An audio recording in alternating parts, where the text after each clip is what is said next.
Hello everyone, good morning. চলে এসেছি আমি নতুন একটা ভিডিও নিয়ে। আর আগের ভিডিও তো তোমরা দেখেছিলে, বিয়ের পর দিদি আর গোপালদা আমাদের বাড়িতে প্রথম এসেছে। তো সেই রাতটা আমরা কিভাবে কাটিয়েছি সন্ধ্যা থেকে রাত পর্যন্ত, সেটা আমি আগের ব্লগে তোমাদের সাথে শেয়ার করেছি। আর যারা তোমরা এখনও সেই ব্লগটা দেখোনি, আমি ডিসক্রিপশান বক্সে তার লিঙ্ক দিয়ে দেবো। এখন হয়ে গেছে সকাল, আর আমরা দুজনে ব্রাশ করতে করতে একটু বেরিয়েছিলাম। আর তারপর দিদি এসে গেছে কাকিমার বাড়িতে, যে কাকিমার সঙ্গে রাতে দেখা হয়নি, তাই কাকিমার সাথে দেখা করতে এসছে। ওদিকে দু এক ফোঁটা বৃষ্টি পড়ছিল, আর ঠাকুমা এদিকে রান্না বসিয়ে দিয়েছে দেখো। আর এখন যাচ্ছি আমরা মাঠে, কারণ ওই যে বললাম দিদি আমার বিয়ের পর প্রথম এলো, আর গোপালদাও, তাই আমাদের মাঠটা দেখাতে নিয়ে যাচ্ছি। আর খুব একটা মাঠে আমারও যাওয়া হয় না, ওই দু একদিনই গেছিলাম, তাই ভাবলাম ওদের সাথে সাথে আমারও মাঠটা ঘোরা হয়ে যাবে। আর এখন দেখো অনেক জায়গায় মাটি এখন কোপানো হয়েছে, এগুলো চষা হয়ে গেছে, মানে এগুলো তো নতুন নতুন ফসল লাগানো হবে। আর এখানে যেখান দিয়ে আমরা যাচ্ছি সেখানে একদিকটা মানে বাঁ দিকটা রয়েছে পাট গাছ। দেখো পাট ক্ষেতের ওপর দিয়ে যাচ্ছি, সাইড দিয়ে পরে পাট গাছে ভর্তি হয়ে গেছে। আর এগুলো দেখতে পাচ্ছ কি, এ দেখো ঢ্যাঁড়স গাছ, ঢ্যাঁড়স ফুলও হয়েছে, দিকে কতগুলো ঢ্যাঁড়সও ধরেছে। এগুলো দেখতে তো আমার বেশ ভালো লাগে। আর সুরজিৎ আর বাবা গেছিলো সকালের দিকে, আর ও বলছে যে সামনের দিকে নাকি এতটা জঙ্গল। যাই হোক, আর ওখান থেকে আমাদের জমির থেকে একটা কুমড়ো নিয়ে চলে এসছে। আর চলো এবার একটু এগিয়ে যাওয়া যায়। আর এই যে সব কত কি গাছ লাগানো হয়েছে, সাথে সাথে মাচারাও করে দিয়েছে গাছগুলো বাড়বে বলে। তো তারপরে আমরা চলে এসেছি ঘুরে, আর বেশি দূর আর যাইনি, কারণ হচ্ছে যে খিদাও পেয়ে যাচ্ছিলো। আর বাড়িতে এসে ফ্রেশ হয়ে তারপরে এদিকে গোপালদা বসে গেছে ওর গোপালদা মেন চেক করতে, ওদিকে দিদি মুখ হাত পা ধুয়ে নিচ্ছে। আর আমি স্নান টান করে ফ্রেশ হয়ে চলে এসেছি রান্নাঘরে। ভাবলাম আজকে চাটা আমিই করি। আর আজকে একটু মশলা চা বানানোর ইচ্ছে আছে, তাই সব রকম দিয়ে মানে চিনি দেওয়ার পর যেটা ওই তেজপাতা, তারপর গোটা গরম মশলা, এগুলো সব কিছু দিয়ে ভাবছি একটুখানি মশলা চা বানাবো, যেটা গোপালদা ভীষণ ভালোবাসে। ওদিকে আমি গেছিলাম একটু বাইরে, মানে ঘরের দিকে, ওদিকে শরীর দেশে দেখছি ও বাদবাকিটা সামলাচ্ছে। তারপর আমি খেয়ে নিলাম আমার সকালের ওষুধ, যেটা আমার খাওয়ার থাকে সেটাকে, চাটাকে এবার নামিয়ে দিলাম। চাটা পুরো কমপ্লিট, আমি চাটা ছেঁকে নিই। আর দেখো সবাই চায়ের জন্য অপেক্ষা করছে। ওদিকে এসেছিলো একটু দিশা, তো দিশাকে মা আবার মুড়ি আর তরকারি দিল। আচ্ছা সকালে যে তরকারি হয়েছে সেটা দিয়ে দিশা বললো মুড়ি খাবে, জন্য ওর জন্য মা মুড়ি দিয়ে দিল।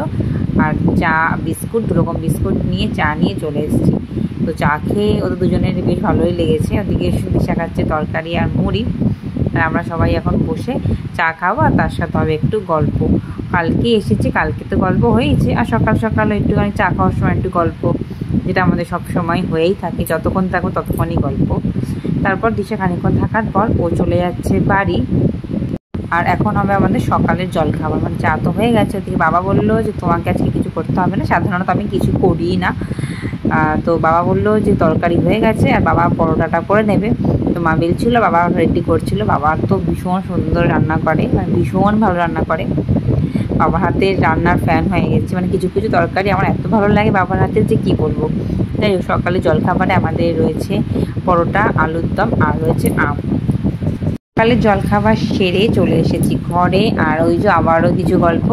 আর এখন দিদি খাচ্ছে যে তিলের খাজা, যেটা কালকে আসার সময়, মানে গতকাল আসার সময় ওরা ট্রেন থেকে নিয়ে এসেছিলো। তো আমরা সবাই মিলে তিলের খাজাটা খাচ্ছি আর গল্প করছি। এরপর আমাদের তৈরি করতে হবে দুপুরের খাবার আয়োজন। ওদিকে গোপালদা বললো, গোপালদা নাকি আজকে আমাদের সাথে সাথে গোপালদাও কিছু করবে। তো দেখো পুরো নিজেদের বাড়ির মতো একদম, মানে নিজেদের বাড়িতে যাওয়া মানুষ করো ওরকমই একদম গোপালদা নিচে বসে পেঁয়াজ কাটতে শুরু করে দিয়েছে। আর মা আর সব ছাড়িয়ে দিচ্ছিলো, আর গোপাল ওদিকে পেঁয়াজ রসুনটা ছাড়িয়ে নিল। আর দিদিকে আজকে বলেছি মাংসটা করতে। ওদিকে এখন আলু ভাজা হচ্ছে, আর পেঁয়াজ যখন আলু নামিয়ে পেঁয়াজটা ভাজছে, ওদিকে আমি হাতে হাতে যে সমস্ত কাজগুলো আছে সেগুলো করে নিচ্ছি। দিয়ে মাংস কষা হয়ে যাওয়ার পর এখানে সুরজিৎ টেস্ট করছে। আজকে দিদি মাংস খাবে না, কারণ দিনটা ছিল শনিবার, ওর যদি শুক্রবার রাতে এসছে, শনিবার দিন ওরা নিরামিষ খায়। ওদিকে আমাদের মাংসটা হচ্ছে, আর আমরা একটু বসে গল্প করছি।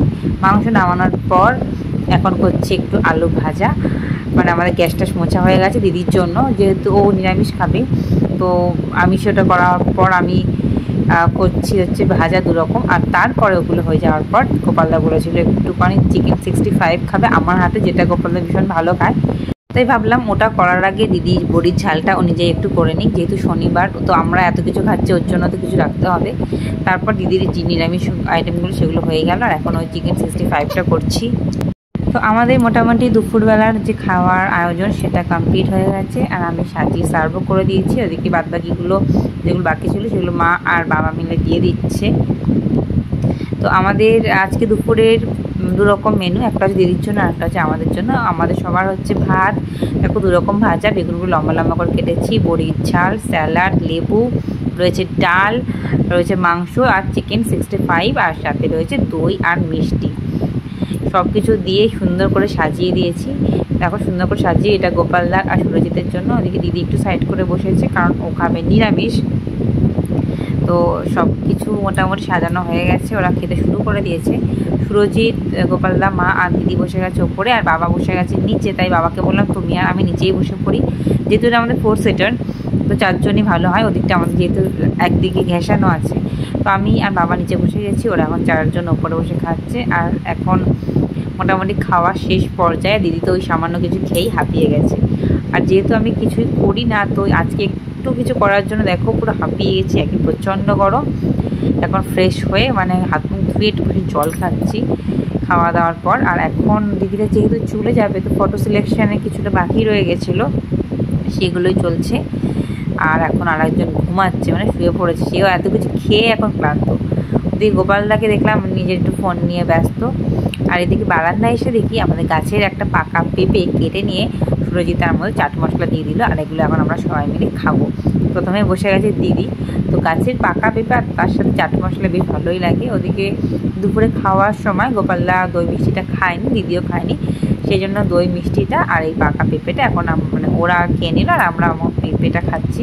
বেশ ভালো লাগে চাট মশলা দিয়ে খেতে। খানিকক্ষণ খাওয়া দাওয়ার পর গল্প করে এখন আমরা চলে এসেছি ছাদে। এতটা গরম লাগছিল যে ঘরে থাকা যাচ্ছিল না, তাই দিদিকে বললাম চল ছাদ থেকে ঘুরে আসি, আর আমাদের ছাদে থেকে যে সুন্দর দৃশ্য দেখা যায় সেটা দেখে আসি। ওদিকে দেখো দুজনকে তো চেনাই যাচ্ছে না, দুজনেই একই কালারের জামা প্যান্ট, মানে গেঞ্জি আর প্যান্ট পরে নিয়েছে। আর ওর সাথে চলে এসেছিলো বোন আমাদের সাথে ছাদে ঘুরছিল। তো এখন এবার চলে যাবো নিচে, দিদি কটা ছবি তুলে নিচ্ছিল, এত সুন্দর লাগছে ছাদ থেকে দৃশ্যটা। ওদিকে দেখো দিদিদের সাথে সাথে আমিও রেডি হয়ে গেছি। আর এতটা গরম লাগছে, ভেবেছিলাম শাড়ি পরবো, তাও কুর্তি পরে নিলাম তাড়াহুড়ো করে, কারণ দেরি হয়ে যাবে। তো আমরা এখন যাবো দিদিদের ছাড়তে। তো চলো ক্লাস ফিনিশে গোপালদা একবার ফটোগুলো চেক করে নিচ্ছে, কোনগুলো ফটো সিলেকশানের জন্য রাখবো। ওদিকে সুরজিৎও রেডি হয়ে গেছে। এবার আর দেরি না করে এবার বেরোতে হবে আমাদেরকে। আর এই কতদিন বাদে এই কুর্তিটা পরলাম, এই কুর্তিটা ছিল দিদির, কিন্তু আমার এত পছন্দ ছিল এই জন্য আমি ওর থেকে কুর্তিটা নিয়ে নিয়েছি। আমার বেশ পছন্দের এই কুর্তিটা। তো চলো এখন চলে এসেছি কোথায় বলতে পারবে, এখন আমরা চলে এসেছি মেলাতে, মানে স্টেশনের কাছেই ছিল একটা মেলা। দিদিদেরকে যেহেতু ছাড়তে এসেছিলাম, ভাবলাম ট্রেন তো খানিকক্ষণ দেরি আছে, তো চ মেলায় ঘুরে আসি। আর সেই জন্যই আরও এসেছিলাম যে ট্রেনের টাইম এখন যেহেতু লেট আছে অনেক, মানে অনেক পরে ট্রেন, তাই মেলাটাও ঘোরা হয়ে যাবে, দিদিদেরকে ঘোরানো হয়ে যাবে। আর আমার বিয়ের পর এটাই প্রথম মেলা আমি পেলাম, তাই ভাবলাম যে মেলাটা দেখা হাতছাড়া করবো কেন। কত কি বিক্রি হচ্ছিলো, সাথে আবার তারপর একটু বৃষ্টিও হয়েছিল, একটু জন্য মাঝে মাঝে জলও ছিল। তো আমরা কয়েকটা জিনিস কিনে নিয়েছিলাম, আরও দেখছি যদি কিছু কেনা যায়। বেশ রিজনেবল প্রাইস ছিল, মানে খুব কম দামের মধ্যেই ছিল অনেক কিছু জিনিস। আর বিশাল বড় হয় এই মেলাটা, যতই আমাদের মেলা ঘোরা হচ্ছে কেনা যেন শেষ হচ্ছে না, এটা সেটা মনে হচ্ছে দেখে কিছু না কিছু কিনি। আর ওদিকে আমার তেমন খুব একটা কেনা না থাকলেও দিদি কয়েকটা জিনিস কিনবে বলছে, ওই যেগুলো প্লাস্টিকের জিনিস ওর কিছু কেনার আছে। আর ও কটা কন্টেনার দেখছে, ওর নাকি ঠাকুরের কাছে কটা কন্টেনার লাগবে, তো ও সেগুলো দেখে নিচ্ছে। আর দেখো ঝুড়ি 2-4টে কন্টেনার ও কিনে নিয়েছে। দেখে আমারও কিছু কিনতে ইচ্ছা হচ্ছিলো। যাই হোক, আমার যেটা খুব দরকার ছিল সেটা হচ্ছে একটা ছুরি আর একটা পিলার, এই দুটো আমার দরকার ছিল। সুরজিৎ এই দুটো নিয়ে নিয়েছে, আরও 2-1টা জিনিস আমি নিয়েছিলাম। এরপর যেহেতু দিদিদের ট্রেনের টাইম হয়ে গেছিলো, তো আমরা এবার মেলা থেকে বেরিয়ে পড়ছি। আর আমরা চলে এসেছি স্টেশনে, আর ওদিকে ট্রেনের অ্যানাউন্সমেন্টও হয়ে গেছে। তো দেখতে দেখতে 2 দিন কি সুন্দর করে কেটে গেল, মানে ওই 1.5 দিন, একটা রাত আর একটা সারাটা দিন। আর দেখো ট্রেন ঢুকেও গেল, এবার দিদিদের ট্রেনে ওঠার পালা। তো দিদিরা এগিয়ে যাচ্ছে, আর এই সময় মোটামুটি ফাঁকাই থাকে, ডাউনের দিকে খুব একটা ভিড় হয় না। দেখো ট্রেনটা একদম ফাঁকাই আছে। যাই হোক ভালোই হলো, ওরা উঠে একদম সিট পেয়ে গেছে বসার। আর ওই যে দিদি বসে পড়লো। তো বাড়িতে কেউ এলে আমার খুবই আনন্দ হয়। তো আজকের এই ব্লগটা এখানে শেষ করলাম, দেখা হবে অন্য কোনো ব্লগে। আজকের মতো টাটা।